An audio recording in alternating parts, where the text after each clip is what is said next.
10월 10일 저희들에게 주시는 하나님 말씀 시편 97편 1절로 12절까지 말씀입니다.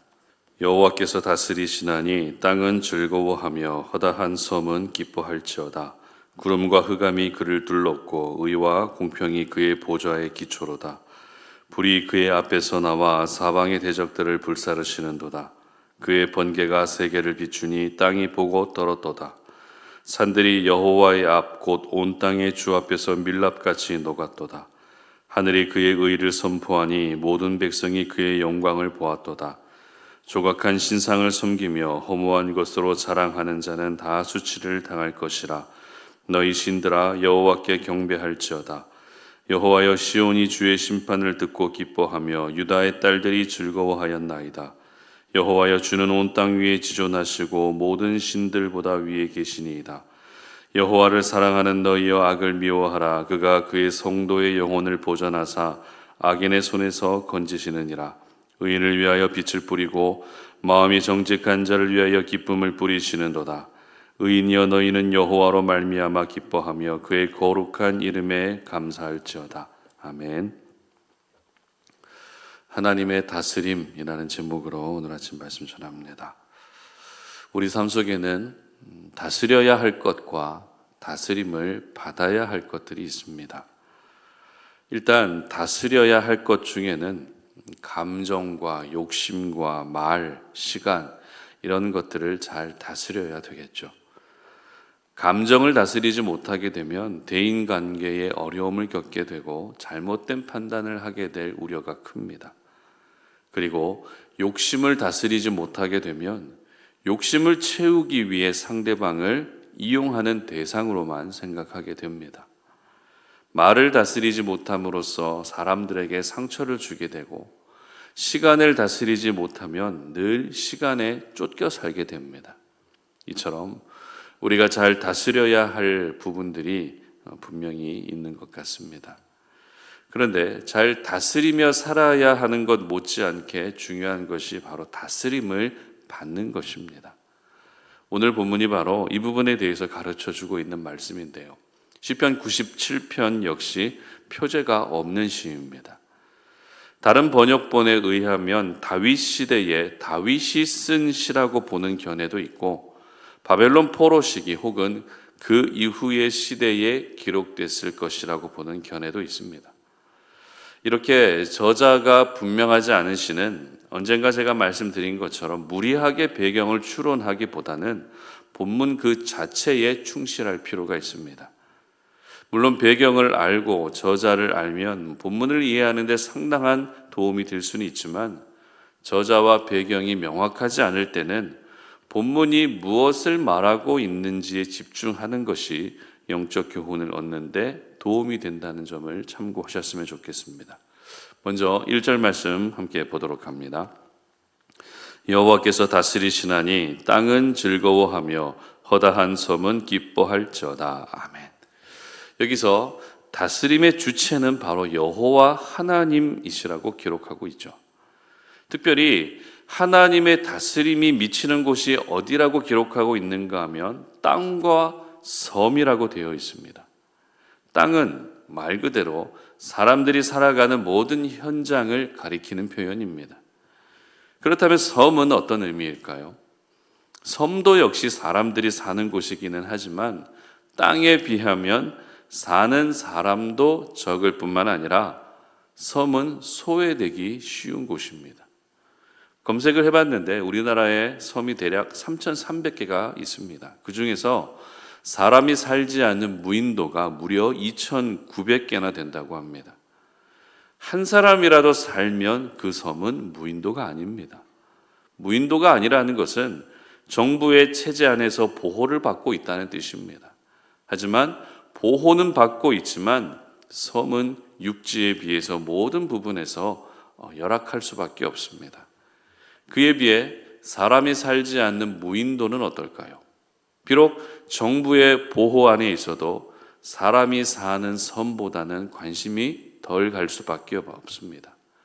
어차피 사람이 살지 않기 때문에 굳이 인력과 예산을 무인도를 관리하는 일에 쓸 필요는 없다는 것입니다.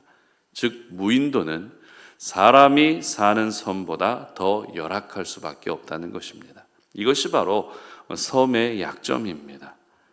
그런데 앞서 읽은 말씀을 보게 되면 땅은 즐거워하고 섬은 기뻐할지어다 이렇게 기록하고 있죠. 즉 소외되기 쉽고 모든 면에서 열악한 섬이라 할지라도 기뻐하라는 것입니다. 왜냐하면 그런 섬까지도 하나님의 다스림이 미치기 때문이 그렇습니다. 하나님의 손길이 닿지 않는 곳은 그 어디에도 없습니다. 우리는 청소할 때도 내 손이 닿지 않는 곳이 있기 마련이죠. 그래서 도구를 잘 활용해서 손이 닿지 않는 곳을 청소하면 그렇게 속이 개운해집니다. 그러나 우리 하나님은 어떤 도구를 사용하지 않으셔도 모든 세상 곳곳에 하나님의 손길이 충분히 닿습니다. 하나님의 손길이 닿는다는 것은 이 세상 모든 곳은 하나님의 다스림의 영역 안에 들어와 있다는 말인 것입니다. 이것을 뒷받침해 주는 말씀이 4절에도 잘 나와 있는데요. 한번 읽어봅니다. 그의 번개가 세계를 비추니 땅이 보고 떨었도다. 아멘. 여기서 그의 번개라는 말은 번개와 같은 자연현상마저도 주관하시는 분이 하나님이심을 나타내는 표현이죠. 캄캄한 밤하늘에 번개가 치면 순간 밝아집니다. 무슨 말입니까? 하나님이 내리시는 번개로 인해 빛이 비치게 된다는 것인데 빛이 비치는 영역이 어디라고 기록되어 있습니까? 세계를 비춘다는 것입니다. 즉 세계 모든 곳에 하나님의 번개가 비춘다는 것입니다. 여러분 이것이 바로 하나님의 다스림입니다. 하나님의 다스림이 미치지 않는 곳은 단 한 군데도 없다는 것을 오늘 이 아침에 꼭 기억할 수 있었으면 좋겠습니다. 그러므로 나도 하나님의 다스림 안에 들어가 있고 내 자녀도 하나님의 다스림 안에 있고 내 모든 삶의 자리가 하나님의 다스림 안에 있다는 것을 기뻐할 수 있었으면 좋겠습니다.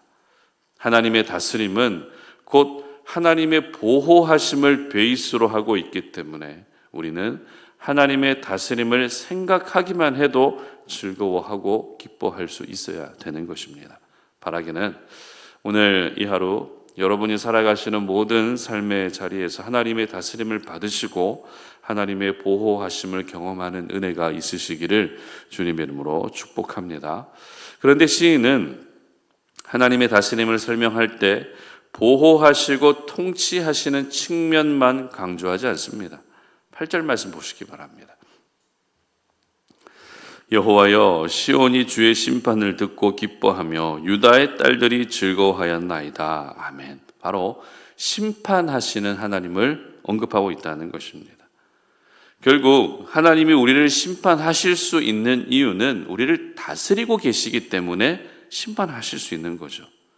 나를 다스리시고 내 삶을 다스리는 분이 하나님이시기 때문에 하나님이 우리를 심판하실 수 있는 것입니다. 그러므로 내가 하나님의 다스림을 받고 있는 것으로 즐거워하고 기뻐함과 동시에 하나님의 다스림을 받고 있기 때문에 심판의 대상도 될 수 있다는 것을 한순간도 잊으면 안 됩니다. 결국 이와 같은 자세가 오늘도 우리를 더 겸손하게 살게 하고 더 하나님을 의지하며 살게 하는 것입니다. 자, 그렇다면 하나님의 다스리시는 능력이 이렇게 위대하다는 것을 알게 된 이상 저희들이 해야 될 것은 무엇일까요? 7절 말씀 읽어봅니다. 조각한 신상을 섬기며 허무한 것으로 자랑하는 자는 다 수치를 당할 것이라. 너희 신들아 여호와께 경배할지어다. 아멘. 시인은 아무런 능력도 없고 허상에 불과한 신상, 우상들에게 하나님을 경배하라고 도전합니다. 즉 우상과 신상들까지도 하나님의 다스림의 영역 안에 들어가 있다는 것입니다. 따라서 나도 역시 하나님의 다스림을 받고 있다는 것을 기억할 때 우리가 해야 되는 것은 하나님을 경배하는 것입니다. 하나님만을 높여드리는 것입니다. 하나님의 이름만이 드러날 수 있게 하는 것입니다. 그리고 10절도 보시기 바랍니다. 여호와를 사랑하는 너희여 악을 미워하라. 그가 그의 성도의 영혼을 보존하사 악인의 손에서 건지시느니라. 아멘. 그렇습니다. 하나님의 다스림을 받는 사람은 하나님만을 사랑해야 되고 모든 악을 미워해야 되는 것입니다. 반대로 악을 사랑하고 하나님을 미워하는 것이 아니라 악을 미워하는 그런 인생, 하나님의 다스림을 받는 사람은 바로 악을 미워하며 살아야 된다는 것을 오늘 여러분 모두 기억할 수 있었으면 좋겠습니다.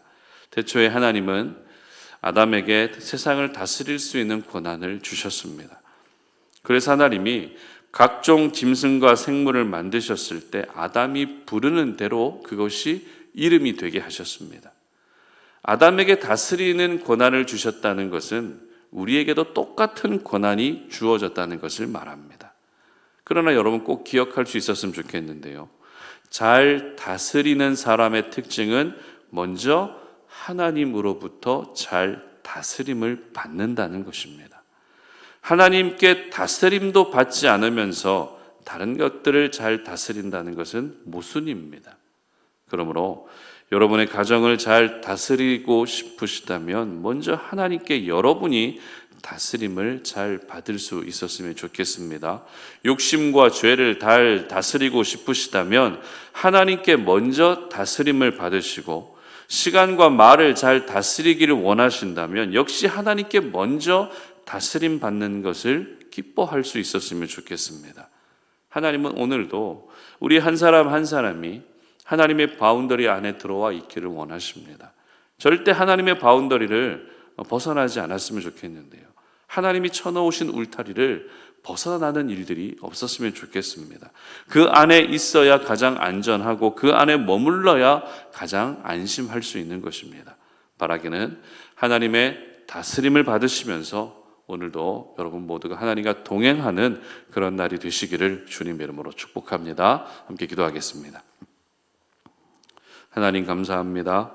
오늘 우리가 주님의 거룩한 말씀을 통해서 이 아침에 새벽을 깨우며 말씀에 의지하여 오늘도 하나님의 다스림을 받는 삶을 살기를 원합니다. 하나님, 우리가 다스려야 할 것들이 참 많은데 그 모든 것들을 잘 다스리기 위해서 먼저 하나님으로부터 잘 다스림을 받을 수 있는 저희들 되게 하여 주시옵소서.